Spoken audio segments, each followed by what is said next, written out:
Okay, good morning everybody from chilly South Florida on Lake Okeechobee. Back again for another video here. As you can see, got a whole array of boats going out behind me. Ended up jumping in a little $20 tournament this morning. I had a day off, and of course, you know, the day I get off to go fishing, it's 39 degrees with 20-mile-an-hour winds. Just another cold front moving through, which is going to make things super tough today. But I'm gonna enjoy it. I'm gonna go out there and fish till noon, and if I don't catch anything, then well, I'll just stay out and fish for the rest of the day.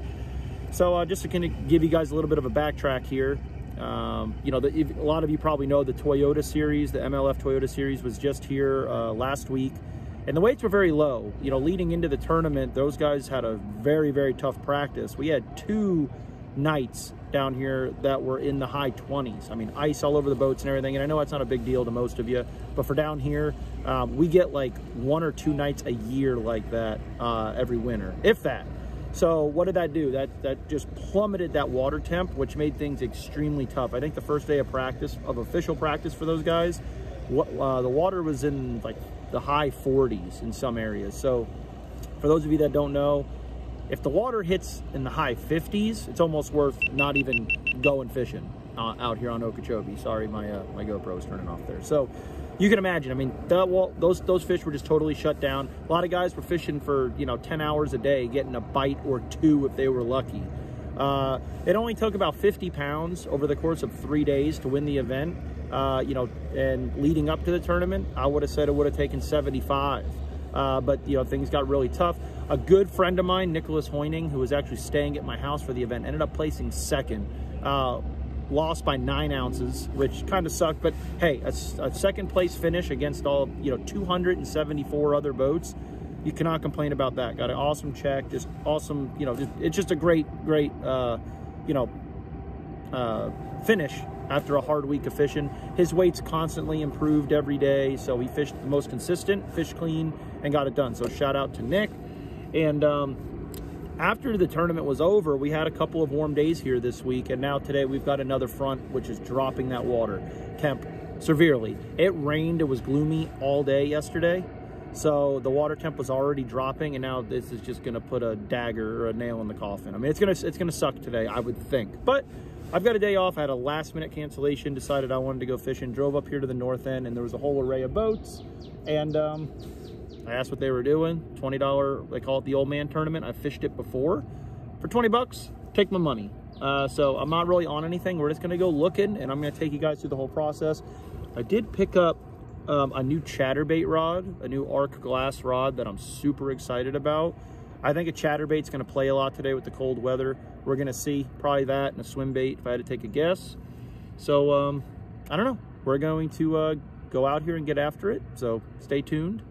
And hopefully we catch some fish. Even if we don't do good in the tournament, hopefully we catch some fish. So let's go freeze our ass off.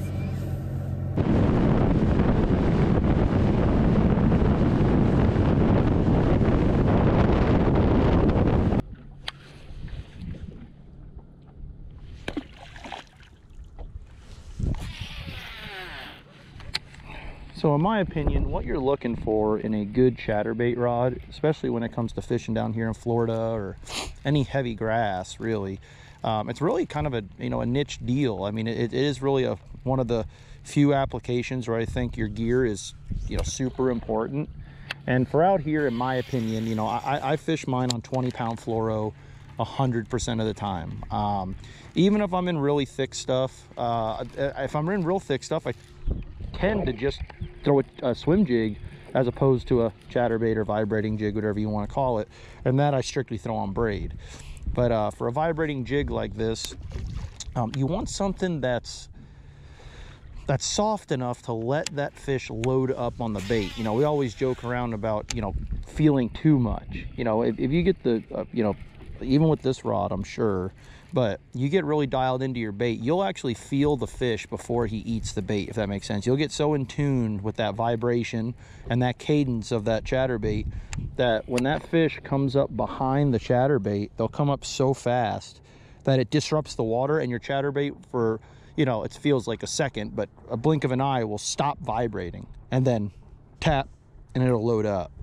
And a lot of guys will tend to pull and load, try to set the hook on the fish before the fish even has the bait, especially with braid, obviously, because braid is so much more sensitive. That's a really big reason why I don't use braid.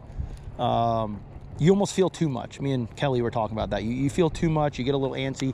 And I think without, you know, I don't care what anyone tells you, fluorocarbon does have some stretch to it. So it just hesitates and lets that bait, you know, that fish get that bait a little bit more. And I think, you know, it just improves your catch ratio. And also, you know, I mean, fluorocarbon's invisible, so they say. So yeah, I think you just get a few more bites. But depending, you know, no matter if you're throwing it on braid or on fluoro, your rod's super important. So you want something soft enough to let the fish load up on the bait and have a little bit of tip to it. You don't pull it out of their mouth. But the thing I was running into is you needed something stiff enough for, like, you could see, well, you probably don't know if you can see on this camera, but I'm almost purposely trying to get this chatterbait stuck in the grass. And when you can give those rips out of the grass, that's when 90% of your bites are going to happen.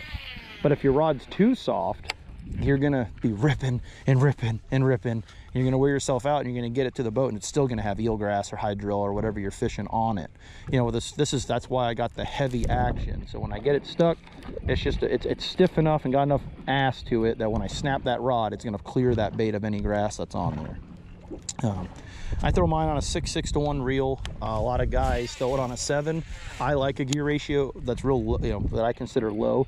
I used to actually throw it on a 5 to 1, and people thought I was nuts, but it just really helps you slow the bait down. I think people's biggest problem with a chatterbait, and I'm not the chatterbait professional, but Mark Zona said it once on one of his seminars, and I think it was super true, is a lot of people tend to overfish the bait. They really want to feel that of that bait vibrating through the water. And I've kind of come to where I barely even feel that thing moving. I'm just trying to kind of crawl it, get it hung up in that grass, give it some snaps, and just try not to overfish the bait. So that little lower gear ratio helps me slow down. And also on top of that, it also lets that fish load up on the bait some more also. It's just all those little things that make you hesitate for a split second, I think just make your landing odds go way up. So I don't know, this water temp's probably like -22. It's probably, you know, it's frozen. I mean, it's cold right now. So these fish might not turn on until that sun comes up over that horizon there. But we'll see. Maybe we'll run into Big Betsy here before too long.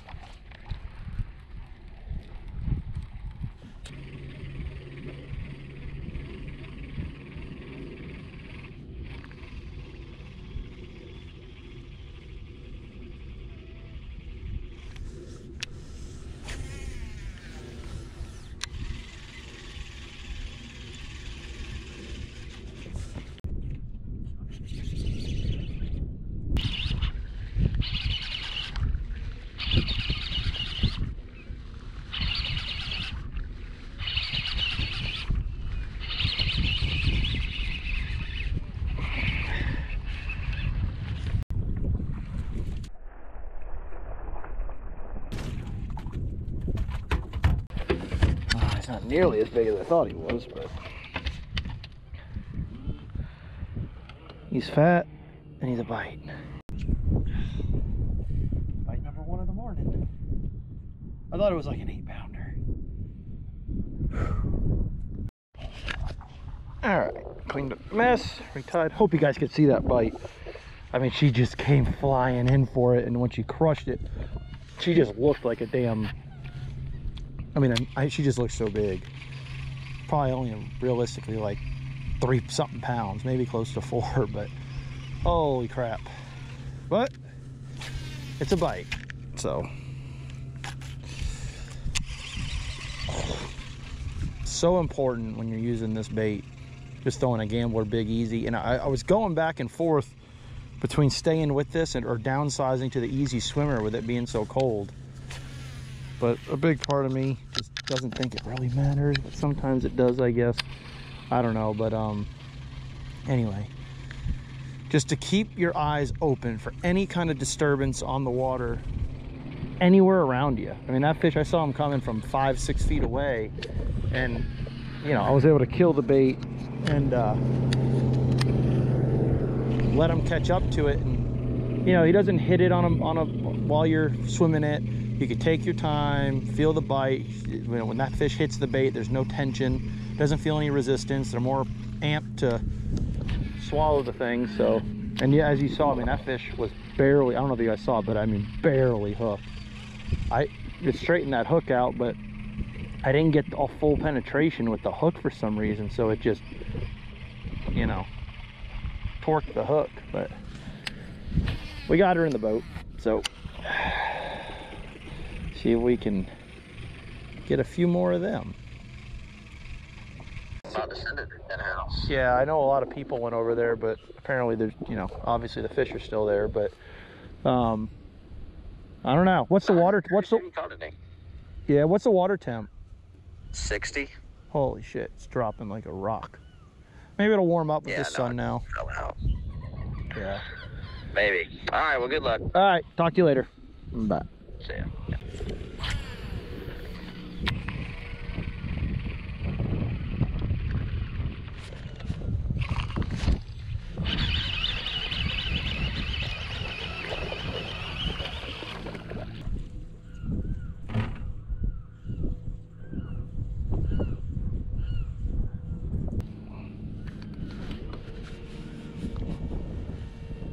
I think he'll go 14. Okay, number 2. Oh yeah, 15. 15-incher, boys.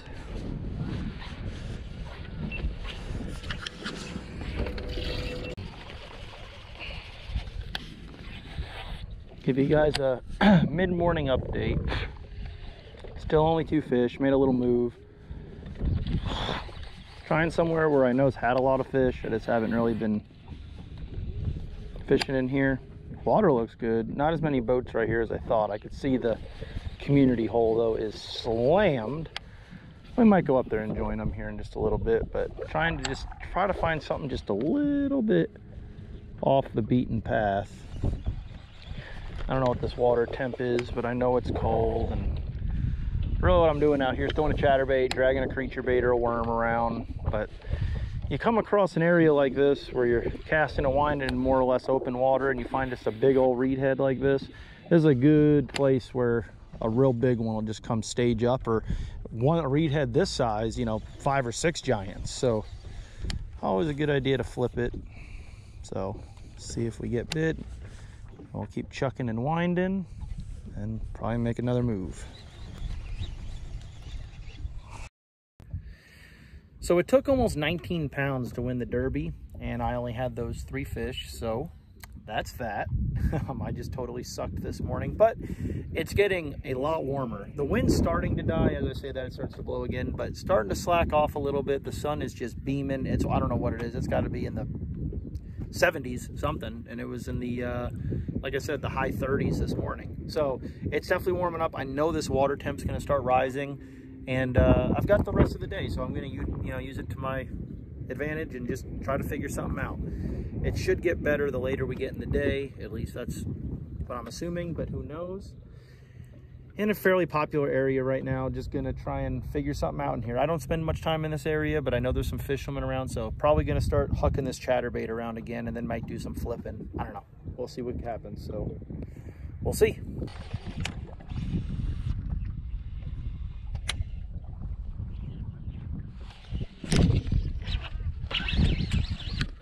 Oh, he just come off. What a dick. It's like a 3.5. Just barely even ticked it when it went in. My fault. I didn't reel down on her. Alright guys, so to catch you up to speed on what's just transpired in the last literally 10 minutes, I was flipping these reeds in real clean water like this, and I went about 50 yards and 25 pounds of fish swam underneath my boat. There's one right there. Little one. Little guy. But little resident fish, little male. But I mean, I saw one that was pushing 9 pounds, and just a bunch of 4s and 5s just coming right in off the main lake right behind us and just flooding back in here to get on bids is what's happening. And it all happened so quick. So this is what I'm talking about when I mean these fish are coming in. When it gets slick like this, there's one right here. I mean, they're everywhere. They're just flying in here. So it's got up to almost 80 degrees now. I'm sweating my ass off. It was 39 this morning. The wind totally died, so this water temperature I know is skyrocketing. It's shooting up, and these fish are doing the same. They're just coming in. It's gotten stable. They're gonna come in here and start thinking about spawning, I'm pretty sure. I don't know if they're really gonna lock on this afternoon. They very well might. But so all I'm doing is I've got this is a Gambler wrecking ball. It's basically just like a swivel head, 1/4 ounce with a little 3/0 hook on there, 17-pound fluoro, and I'm just throwing a little creature bait, and just kind of pitching it around, dragging it around. There's a bunch of boats showing up in here. Everyone knows kind of what's going to happen, I think, and everyone's just being real light on the troll, just trying to look and see if they can get their eyes on a big one. And we're going to do the same here for a bit. So what is happening right now is what makes Lake Okeechobee, Lake Okeechobee. All right, let me remind you guys, it was 39 degrees this morning with 20-mile-an-hour winds. It is now 82 with not even a thought of a breath of wind. What does that mean? The water was 60 degrees this morning. I don't have a unit on my boat. It's probably up towards the mid-60s right now already. So that's bringing these fish in to do their thing. They've been staging out here. A lot of people have been catching a lot of fish out here on chatterbaits and stuff, and that's what I'm going to try right now out on this outside grass. And the time's right. They're going in to set up. I don't know, I probably saw 100 bass in the last 30 minutes. They're just so focused on spawning, I think. I can't get them to eat anything. I hit them in the face with beavers and senkos, and not only that, there's like 50 boats back there looking at them, chasing the fish around. So that's not helping nothing. I probably may be kind of stupid for leaving, but I might go back through there right at the end of the day when the light's a little lower to try to catch them on a swim bait or something. I'm not the best sight fisherman in the world, and I just don't think that's the way to catch them. The couple I caught back there were making long flips to reeds where I thought beds were, but I'm going to try and get out here where this water's a little more stained and I can try to catch them staging. There's still going to be some fish staging, but this is what I mean by how our weather goes up, down, up, down, up, down. A lot of you that are watching throughout the rest of the country, you know, once your water hits that high 60-degree mark, it's going to do nothing but go up from there, because that means late spring is there and your fish are going to spawn. It was 39 this morning. It's 82 now. It's supposed to be in the 80s for like the rest of the week, and then it's supposed to drop down again. So our water temperature constantly goes up and down all winter, meaning we have different waves of fish coming in through the months of October, all the way to May. We'll see them on beds, believe it or not. So, and this is how quick it happens. I mean, it was so slow this morning, and it's slow now, but there was really nothing going on. There was no thought of a big tarpon just rolled in front of me. That's pretty crazy. There was no thought of fish spawning this morning, but the wind died, this water's heating up, and they're going to it. So pretty crazy. Tons of little fish back there. You can probably see all the boats there behind me trying to fish for them, and I just don't want to be in a crowd right now, and it's not helping nothing. So we're gonna go out here and, I don't know, throw a chatterbait and try to pitch some reeds and see if we can catch a big one.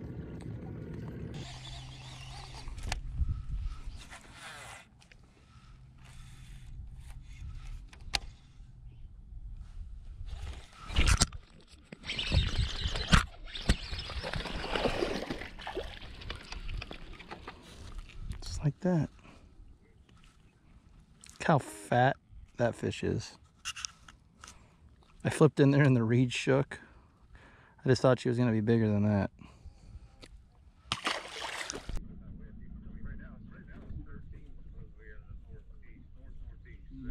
No. It was, but no. Not freezing here on the South Bay. But it also says, well, wait a minute. Did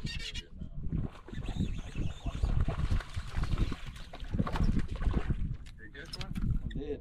Dude, I'm just telling you, I'm going to just pay you to just stay on the phone with me. That's 2 bites that are on the phone. No. He just spawned out male. They under a chopped grass mat.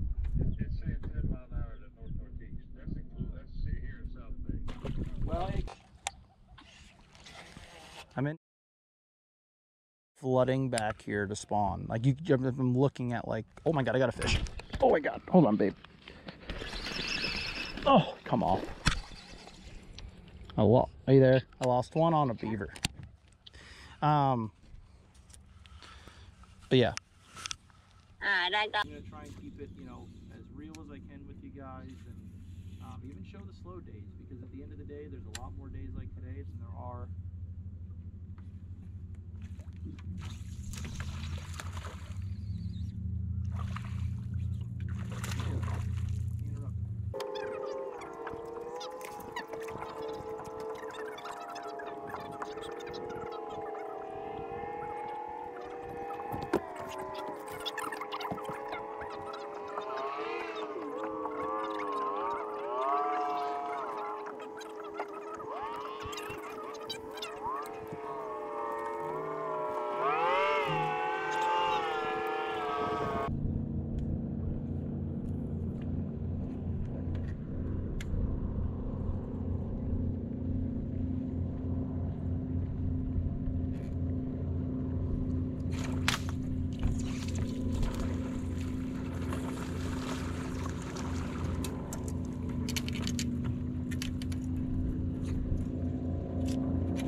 That's gonna do it.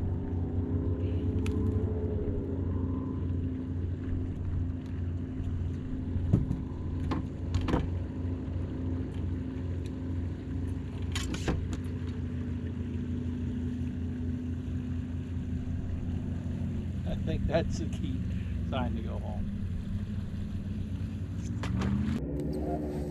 All right, guys, that's going to do it for us today. I apologize for just how slow it was and kind of the lack of fish catches in this clip. Thought it was going to be a great day, but at the end of it, that's why we call it fishing. And, you know, realistically, there's more days like we had today than there are those fantastic highlight reel days. And that's what I really want to do with my channel from here on out, is I want to showcase to you guys the grind, the days where I don't get a bite, and the days where I catch 30 pounds out here. There's going to be many of all of those, and that's kind of part of the game, is you got to just kind of take in, you know, every day you get. You're going to learn something either way, no matter how your day transpires. But hopefully you guys got some decent little tips from me today. I'm sure I mixed some of those in the video. Hopefully I did. But, you know, as you see, I mean, the weather and the conditions have done a complete 180. We started out in 39-degree air temp, 59-degree water, blowing 20 miles an hour, just nasty front, to now it's August. It's 80-something degrees. There's not a thought of a breath of wind. I already showed you the main lake in a previous clip, but I mean, look at it. I mean, it's slick as glass, and that water temperature is just shooting up, and those fish are going to the hill to do their thing. And what I really think happens, and this isn't just an excuse because I couldn't catch those fish back there, this happens to me every time. I really think on days like this, when it happens, when you're here when it's happening, when the change is happening, and they're going to the bed, I think they're just so focused on getting to where they want to be that they just aren't focused on feeding. I mean, they just don't feed. They don't eat. The fish that are moving. Now, you saw I caught a couple of small ones when I came to the outside, fish that were staging. Those fish will eat. But when those fish are first on the move, I can never get them to eat. There's probably people out here that can, but I can't. Now, tomorrow I have a trip, and we're probably going to come revisit these fish, and hopefully they bite for my customers tomorrow. Because typically the next day, after the day I find them moving in, I can catch them. But it's just right then when that happens. And it happens all the time. And it's going to happen like that back there multiple more times throughout this winter and into spring. And that's what makes Lake Okeechobee so special. These waves of hundreds of, I mean, I literally, in that 45-minute window I was back there poking around, I literally saw 150 bass, literally. I just couldn't get them to eat. And the biggest one I saw one between 8 and 9 pounds, and the rest of them were just 4s and 5s. But they were just so dead set on getting to where they wanted to go, they wouldn't even stop and look at my bait, even when I was power pulled down, letting them come to me. There were a bunch of boats back there, maybe spooking them a little bit, but it is what it is. But that's it, guys. I broke my rod right there at the end. That was kind of weird. The first one of those I've broken, but it kind of looks like it's a little flat, like possibly I may have stepped on it at some point, which is a high possibility. But that's it. You know, I appreciate you guys watching.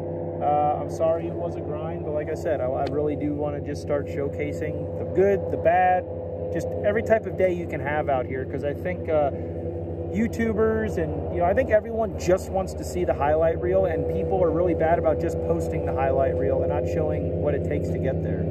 So I'm gonna try and do that more with the channel. I would stay until dark because I think it's going to fire off there the last hour, but I've got some stuff I got to take care of while I'm in the town of Okeechobee here before I get home, and I got some stuff I got to do when I get home before it gets dark, and I got to work tomorrow. So maybe I'll bring the cameras tomorrow. I don't know. Also, my father-in-law's telling me I got to go pick something up for him because we might try to shoot some coyotes in the backyard tonight. If so, I will definitely be filming that. So gonna really try and just pump out content to you guys, whether it's a 2-minute video or a 30-minute video coming up. And that's it. So we're gonna skin her back because there's not many days you get it on Okeechobee where it's slick like this. So enjoy me time-lapsing, hauling ass back in my boat, and I will see you guys on the next one. Later.